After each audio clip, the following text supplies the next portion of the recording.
சென்னை கோயம்பேடு அருகே நெற்குன்றம் சாலையில் மின்கம்பி அருந்து விழுந்ததால் கடுமையான போக்குவரத்து நெரிசல் ஏற்பட்டிருக்கிறது. விவரங்களை நிகழ்ச்சிய செய்தியாளர் சோமசுந்தரம், மின் இணைப்பு உடனடியாக நிறுத்தப்பட்டிருக்கா? பொதுமக்களுக்கு ஏதாவது பாதிப்பு ஏற்பட்டிருக்கா? வணக்கம் தேவா. சென்னை கோயம்பேடு அருகே நெற்குன்றம் சாலையில் திடீரென அருந்து விழுந்த மின்கம்பியால் அப்பகுதியில் கடந்த ஒரு மணி நேரத்திற்கு மேலாக போக்குவரத்தானது முடங்கியுள்ளது. இதனால் சுமார் 1.5 கிலோமீட்டர் தூரத்திற்கு கடும் போக்குவரத்து நெரிசல் ஏற்பட்டுள்ளது. நெற்குன்றத்தில் இருந்து கோயம்பேடு செல்லக்கூடிய சாலையில் இந்த போக்குவரத்து நெரிசலானது தற்போது உண்டாகியுள்ளது. போக்குவரத்து முடங்கியதால் பள்ளி மற்றும் கல்லூரி அலுவலகங்கள் செல்லக்கூடிய பொதுமக்கள் கடும் அவதிக்கு உள்ளாகியுள்ளனர்.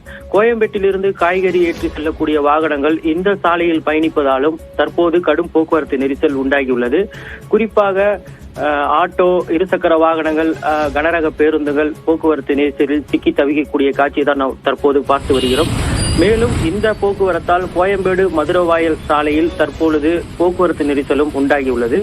மேலும் இந்த போக்குவரத்து நெரிசலால் வாகன ஓட்டிகள் கடும் அவதிக்கு உள்ளாகியுள்ள நிலையில் இதனை உடனடியாக கவனத்தில் எடுத்து மின்வாரிய ஊழியர்கள் அருந்து கிடக்கும் இந்த மின் ஒயர்களை உடனடியாக சரி செய்து போக்குவரத்து நெரிசலை சரி செய்ய வேண்டும் எனவும் கோரிக்கை எழுந்துள்ளது. குறிப்பாக இந்த மின் வயர் அருந்து விழுந்த நிலையில் யாருக்கும் எந்த ஒரு சேதமும் ஏற்படவில்லை என்பது குறிப்பிடத்தக்கது.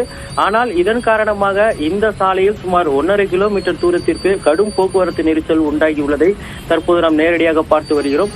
இதனால் வாகன ஓட்டிகள் கடும் அவதி அடைந்துள்ளனர் என்பது குறிப்பிடத்தக்கது. தேவா, உங்களுடைய விரிவான தகவலுக்கு நன்றி சோமசுந்தரம்.